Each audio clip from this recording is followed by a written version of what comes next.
programa Para Organizar o Trabalho Pedagógico, vimos que planejar a ação docente a partir das diferentes modalidades organizativas, isto é, de atividades permanentes, sequências de atividades e projetos, permite que o professor articule melhor as relações entre os conteúdos e o tempo didático disponível.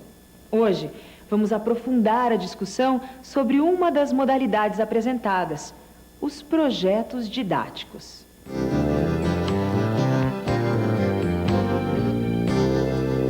O projeto didático é uma alternativa de trabalho em sala de aula que procura recuperar o sentido da atividade educativa. Por quê? Porque ele busca conciliar objetivos didáticos com objetivos que já são significativos para os alunos.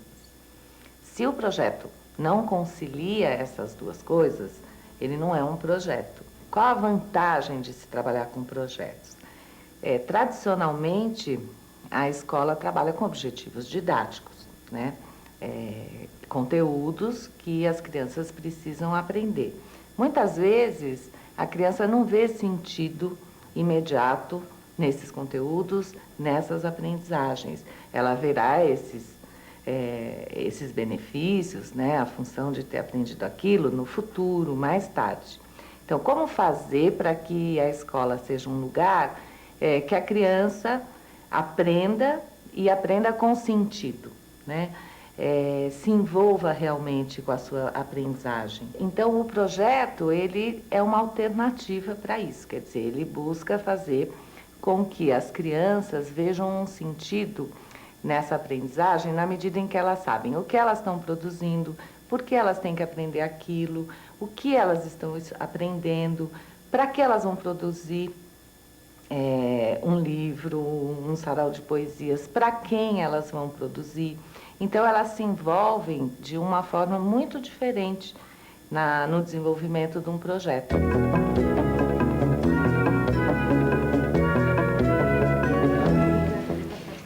Bom, o meu projeto eu tinha pensado alguma coisa assim no trabalho com fábulas, né? E até pela necessidade do grupo, que a gente viu assim, que é uma coisa que eles têm interesse, assim, que a gente viu pelas leituras. Teria que ser uma coisa mais ou menos de uns 2 meses, para a gente poder trabalhar um pouco mais intenso, assim, porque uma coisa superficial eles já tiveram. Para iniciar um projeto, é importante saber o que os alunos conhecem sobre os conteúdos em torno dos quais ele será organizado. Uma das primeiras atividades de um projeto, né, visa conhecer o que os alunos sabem ou não sobre aquele assunto, sobre aquele conteúdo, né, que a gente costuma chamar uma atividade de levantamento de conhecimentos prévios.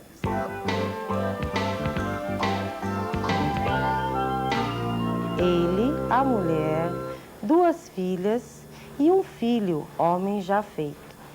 O rapaz era empregado, também estudava direito. O velho não era rico, mas vivia satisfeito. Alguém já ouviu falar em repentista? Dona Vaci já ouviu falar em repentista? Já. Conta pra mim, Dona Vaci. Eu só não sei explicar direito, porque eles cantam de um jeito, que eles falam no meu nome, falam no seu. Então, eles falam tipo de tá xingando uma pessoa, né? Então, eles estão fazendo aquele repente, só que eu não sei explicar direito. Um dos principais objetivos dessa atividade de levantamento de conhecimentos prévios é, de fato, considerar aqueles alunos que eu tenho ali na minha classe, né? Porque eu, quando escrevo um projeto, eu tenho uma hipótese de trabalho que precisa ser atualizada, revista, em função das necessidades de aprendizagens reais dos alunos que eu tenho ali na minha sala.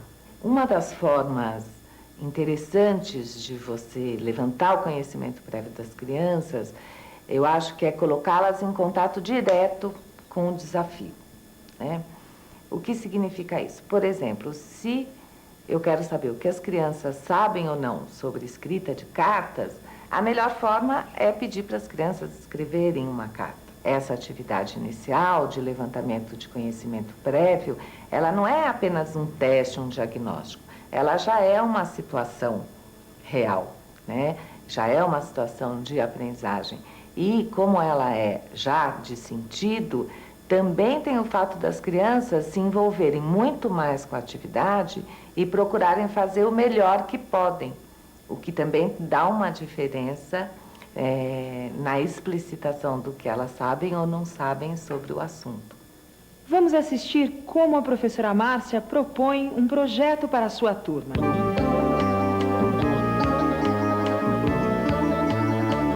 Hoje, na minha sala, aconteceu a atividade desencadeadora de um projeto novo. Que as crianças da minha classe estão cada vez mais ousando na questão da leitura, eles estão se interessando por ler em voz alta, ler para os outros, né? O projeto talvez viesse a calhar para a realidade deles, para se criar uma situação real do estudo de texto para se recitar para alguém, para contar, e a necessidade de ler em voz alta para gravar uma fita e tudo mais. Eu ouvi outro dia uma reportagem contando que existe no Brasil um número muito grande de pessoas que não enxergam, de pessoas cegas. Então, eu pensei em nós fazermos um presente para essas crianças que não enxergam. Nós podemos fazer para eles, essa foi a minha ideia, uma fita onde nós, que já lemos, escrevemos, vamos recitar e gravar para mandar para uma instituição dessas crianças que não enxergam. Vocês acham que essa seria uma boa ideia? Sim! Existem muitas formas de se escrever um projeto, né? Mas geralmente ele precisa responder a uma estrutura, ele precisa ter uma estrutura onde se inicie com uma justificativa, né, que dá uma visão geral do projeto, o sentido que esse projeto tem para as crianças, o produto final que se deseja construir. Depois, uma parte de objetivos e conteúdos específicos, então o que o professor quer que as crianças aprendam com esse projeto. Em terceiro lugar, a explicitação das etapas do projeto, quer dizer, a sequência de atividades com vistas ao produto final. Então, esse produto final, ele quase que cria um eixo condutor dessas atividades.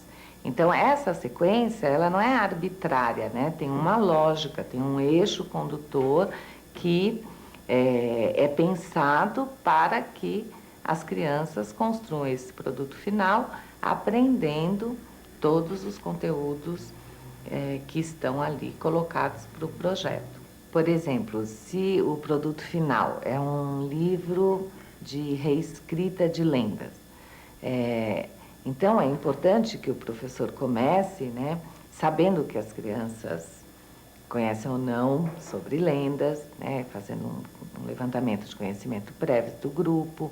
É importante que o professor leia muitas lendas para as crianças, né, que as crianças comecem a ter muita familiaridade com esse tipo de texto.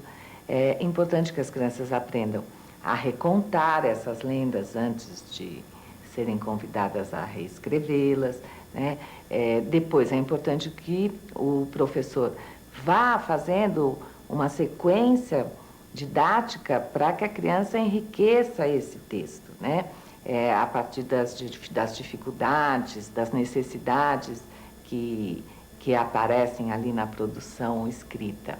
E, por fim, que elas revisem esse texto, que elas façam as ilustrações. Então, tem uma lógica interna, um eixo condutor para se chegar no produto final, livro de reescrita de lendas ilustrado.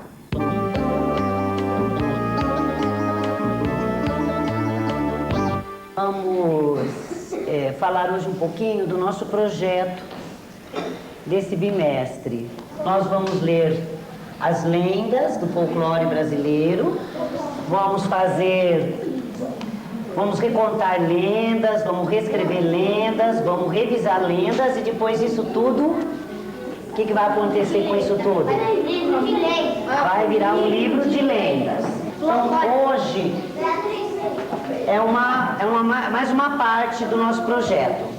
Hoje eu vou ler para vocês novamente a lenda da Potira, a lenda dos diamantes. E depois vocês vão recontar essa lenda, tá bom?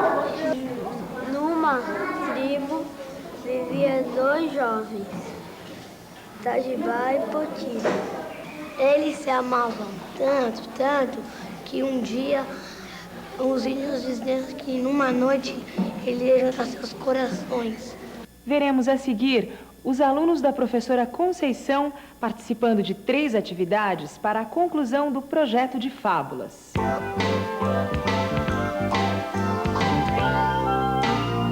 Então, o que nós vamos fazer hoje? O que falta para a gente estar fazendo no nosso projeto? Falta a dedicatória, né? Nós depois vamos escolher nos grupinhos as ilustrações, a apresentação do livro nós vamos fazer um outro dia, né? Capa, vamos treinar a leitura, porque nós vamos fazer um dia de encontro com os alunos do primeiro D, nós vamos treinar a leitura. E a entrega do livro com o autógrafo, cada um vai dar um livro. Então, o que você pensou, Débora? Eu pensei que dava para a gente escrever dedicatória para os alunos do primeiro ano D e para a professora também. Você pensou, Débora? E você vai meditar. Posso escrever, começar a escrever? Se não ficar bom, a gente vai remodelando, tá bom? Então, o que você falou? Esse livro foi feito. Então, pessoal, só isso já basta. Olha, esse livro foi feito com muito carinho e com as nossas próprias mãos. Jéssica?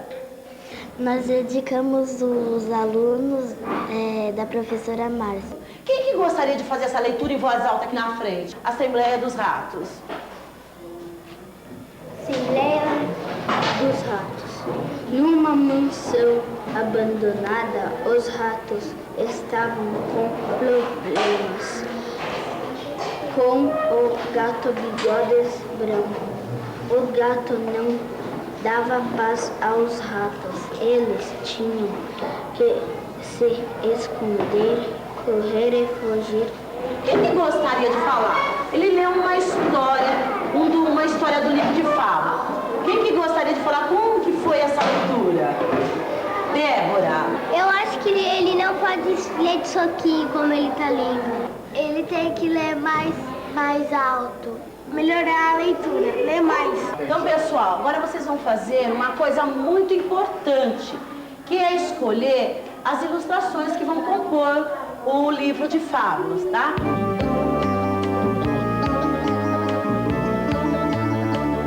Essa classe desenvolveu um projeto de estudo da Mata Atlântica que tinha como produto final uma exposição de imagens com pequenos textos informativos. Para esta exposição, eles tiveram que participar de várias situações de leitura e escrita deste tipo de texto. Então vocês já acharam como é o tucano, alimentação, hábitos, como nascem os filhotes. E aí, tem mais alguma informação? Quebra sementinha muito duras comigo. Não poderia ser uma curiosidade do tucano isso aí também?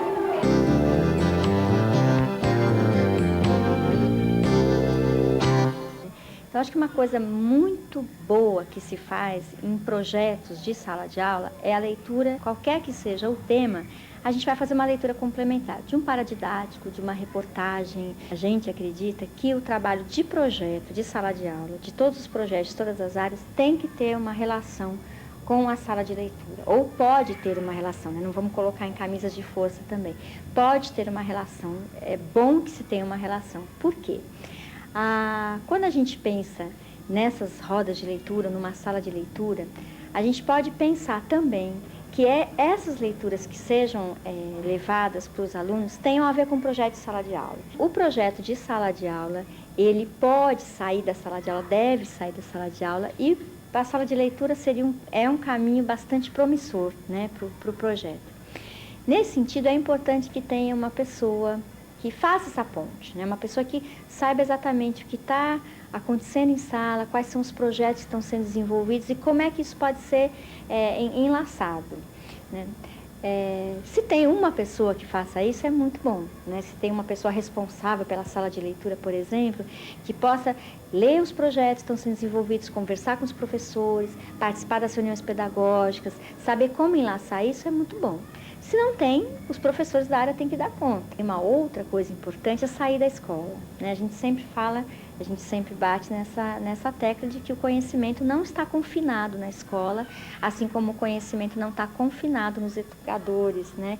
Aliás, hoje a gente consegue pegar alunos, por exemplo, que sabem de um determinado tema muito mais que o professor. Então, ter uma antena, ter uma visão, ter uma relação para fora da escola é muito importante, principalmente com os eventos culturais. Eu acho que essa antena ligada com a produção cultural da cidade, ela é muito importante, principalmente nos grandes centros, onde, na verdade, a gente fala muito em cidadania, não é? De participação cidadã, de participação na cidade. Isso é muito importante. A gente, aqui na escola, a nossa biblioteca, ela é o setor cultural da escola, né? Então, tudo gira em torno dela, tudo sai dela, tudo acontece, o festival de poesia, saídas, tudo ela centraliza. Mas é claro que é uma experiência particular, é uma coisa nossa, né? Mas que as escolas podem estar procurando o seu jeito de fazer. Uma outra coisa também importante é com que material se trabalha, não só em sala de aula, mas no projeto. A gente não tem só livros, né? Quer dizer, a gente não tem um universo formado só de livros, principalmente hoje. Então, a gente tem revistas, a gente tem jornais, a gente tem páginas de internet, a gente tem filmes, muitos filmes de tudo quanto é área, a gente tem peças de teatro. Vamos assistir agora o lançamento do Livro de Lendas, produto final do projeto da classe da professora Flor, começando pela leitura de algumas das lendas que escreveram.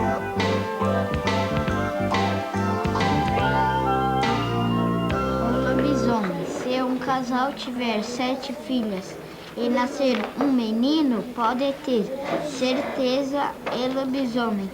Até os 13 anos é um menino normal, mas depois dos 13 ele vira lobisomem de quinta para sexta-feira de lua cheia. Depois das leituras, seguiram-se os autógrafos, as avaliações dos alunos do que aprenderam e depoimentos dos pais. Agora nós vamos falar um pouquinho sobre o que aprendemos durante o fazer esse livro. Aprendi a ler, escrever, pontuação, digitar. Primeiramente, eu agradeço à professora e todos que se empenharam nesse trabalho. E isso foi muito bom, porque iniciativas como essa deveriam ser sucessivas. Porque incentivou que o Marcos pudesse ler, se interessasse mais pela leitura e por falar de um assunto que é extremamente importante. Os produtos finais, eles dão visibilidade para o trabalho realizado na escola, né? Os pais passam a conhecer melhor o trabalho que ali é realizado, eles têm um maior acesso às aprendizagens dos alunos, né? Eles, inclusive, podem participar colaborando, ajudando no desenvolvimento desse projeto. Além dos pais, pessoas da comunidade também podem dar a sua colaboração e também passam a conhecer o que a escola produziu, né? Porque esse produto final, ele se torna público, né? Isso também ajuda a mudar o sentido, né, da prática educativa para a sociedade, né? Não só dentro da escola. É muito importante para o projeto Ser de Todos, né, que o professor compartilhe com os alunos o objetivo do projeto e que eles saibam desde o início qual o produto final que se quer construir, né? Porque eles tomam até consciência de todas as coisas que eles precisarão aprender para conseguir, de fato, realizar esse produto final. Nós, aqui na escola, eu e a professora Rosalinda, tentamos trabalhar o texto informativo no projeto da Mata Atlântica. Então, nós trabalhamos quase que um semestre envolvendo esse tipo de texto. Os alunos pesquisaram em enciclopédias, na biblioteca, os pais foram mandando material de casa, outros professores colaboraram também no material. E esse projeto se estendeu durante um semestre, envolvendo o conteúdo o tipo de mata, os animais que vivem na Mata Atlântica, a vegetação da Mata Atlântica, o tipo de floresta, né? Então foram vários os assuntos desenvolvidos dentro do projeto e sempre com esse objetivo coletivo que era a apresentação para os pais de tudo que foi estudado. Esse grupo aqui fez um estudo na Mata Atlântica e eles vão falar para vocês o que eles aprenderam sobre. A floresta de montanha tem árvores muito grandes com troncos úmidos, que lá vivem muitos animais grandes. Atualmente, aonde nós podemos encontrar pau-brasil? Na reserva naturais, no Jardim Botânicos.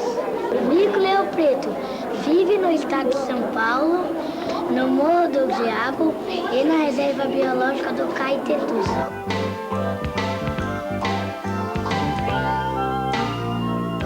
Eles estão fazendo a divulgação do jornal.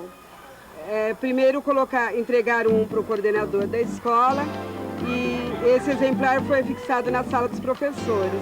Depois eles entregaram um para a direção da escola, foram entregar formalmente, né, e conversar com a diretora sobre o jornal. Hoje eles divulgaram na sala de primeira série. Boa tarde, pessoal. Boa tarde! Bem, eu estou aqui para perguntar para vocês se vocês conhecem o jornal da Aceleração 2000. Bom, nós viemos aqui para explicar para vocês o que quer dizer esse jornal. Esse jornal explica sobre as Olimpíadas, sobre as viagens, sobre os classificados, sobre as culturas, fala sobre a poluição, sobre a rua, sobre as ruas que estão poluídas. Vou dar o jornal para o professor ler para vocês.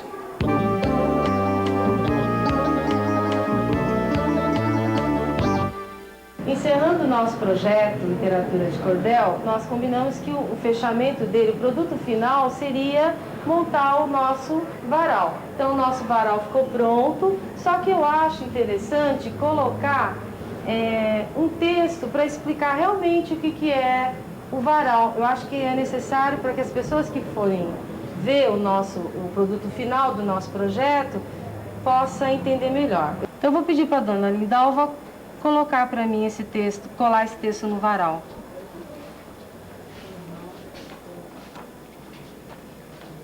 Prazer é todo meu.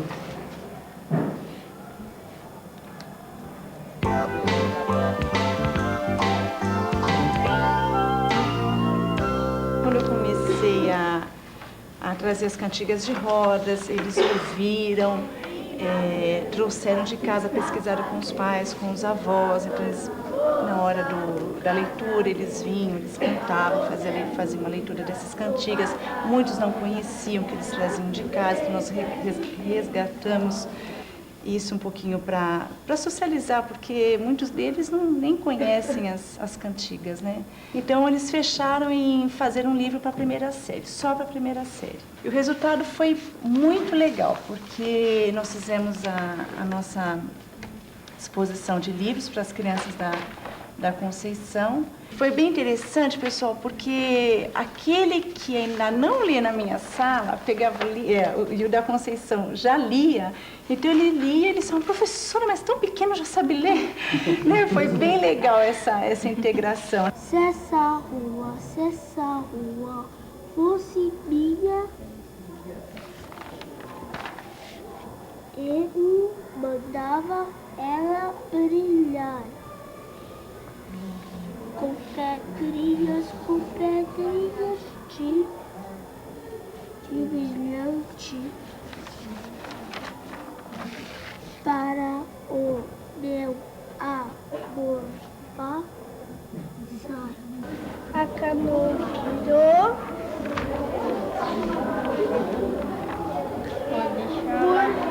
por deixá-la virar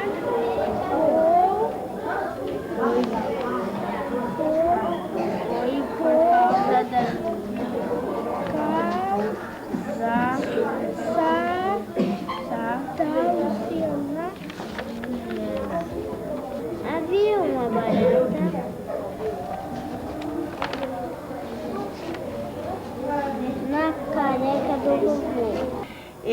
acho que eles se apoiaram tanto nessa leitura, tiveram tanta confiança nessa leitura, que até as crianças que têm uma dificuldade na leitura, crianças que têm uma escrita silábica alfabética, ou uma criança que tem uma escrita silábica, na hora de ler para o colega da primeira série, leu muito bem, sem nenhuma dificuldade, porque já tinha o texto de memória. E todo o trabalho feito com as crianças, eu procurei fazer uma parceria em que pudesse estar contribuindo com alguma coisa com o outro, né? Tanto na hora da leitura, tanto na hora da escrita. Então foi muito interessante isso.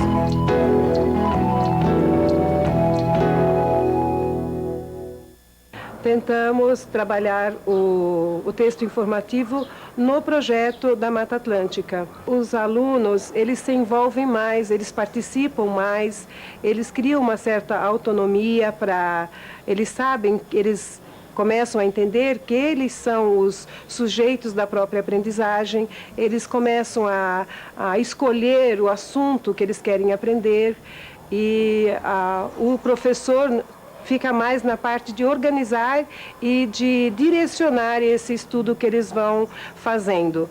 Eles estão vendo o resultado, eles estão sentindo o que eles estão produzindo, o que eles estão lendo, eles estão conseguindo falar, passar para outra pessoa. Vamos assistir agora a 3 momentos do Projeto Cobras, desenvolvido na classe da professora Clélia. Uma visita ao Instituto Butantan, uma atividade de produção de folheto informativo e, por fim, a apresentação do seminário para outras turmas da creche.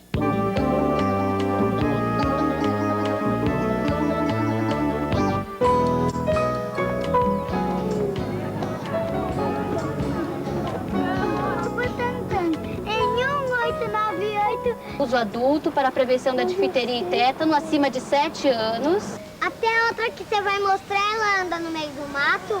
Em geral, todas as cobras, elas ficam no mato, né?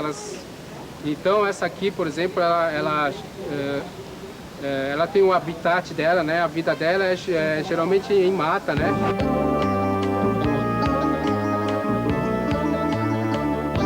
Hoje nós vamos fazer um folheto explicativo sobre o estudo de cobras.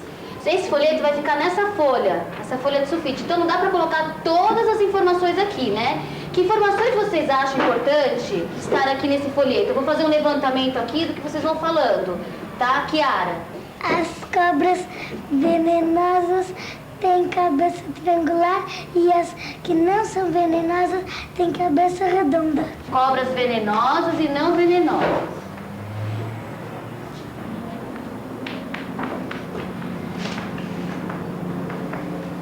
Agora, vou explicar para vocês o que vocês vão fazer. Vou distribuir uma folha para cada grupo, tá? Vocês vão colocar o nome de vocês, o nome da dupla ou do trio. E aí, não, vocês não vão copiar. Isso daqui é para vocês irem se organizando na hora de escrever. Então, olha, quando você começar a escrever seu folheto, você vai olhar aqui, ó. Cobras venenosas e não venenosas. Vocês vão falar das cobras venenosas e não venenosas aqui no seu folheto, olha. Vocês vão explicar como que são as cobras venenosas, como que são as cobras não venenosas. Aí já falou de um ponto, tá? E aqui, como é que tá? Você pode ler o começo do texto pra mim? As cobras venenosas têm cabeça triangular e as não venenosas têm cabeça redonda.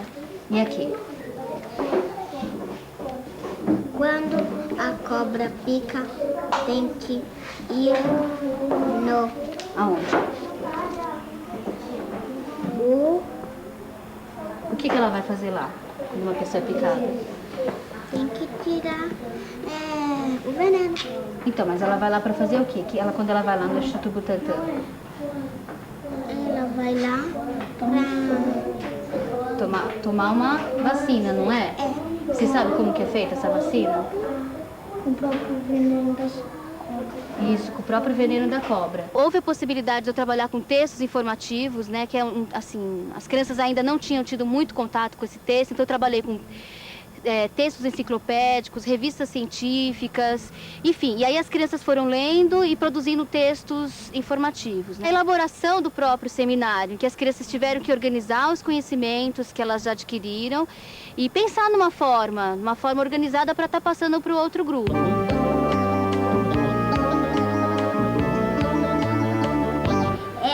cobra, que ela é a papagaio, que ela se disfarça em folha e como tem um animal perto dela, ela avança e esmaga seus ossos.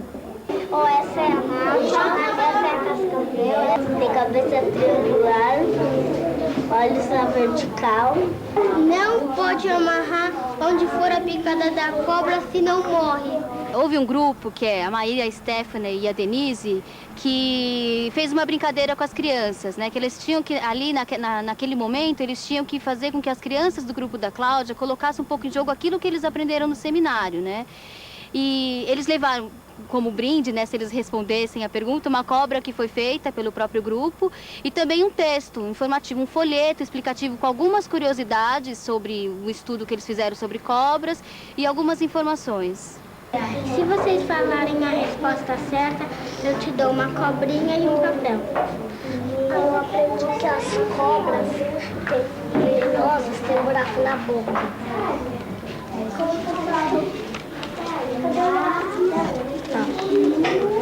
O que você aprendeu hoje no seminário?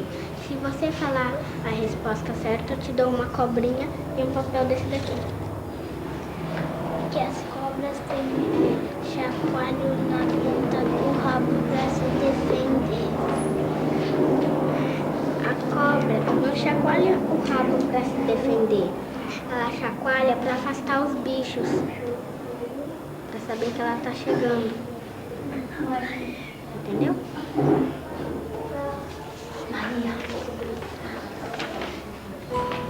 O grupo da Juliana decidiu apresentar o seminário de uma forma diferente. Eles decidiram apresentar com um painel, né?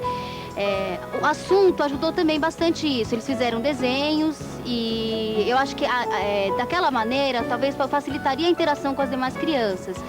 E talvez também ela tenha se prendido um pouco na referência que ela teve no Instituto Butantan, quando ela leu os painéis, contando um pouco a história do Instituto, quando ela viu algumas informações sobre o lugar e sobre algumas cobras.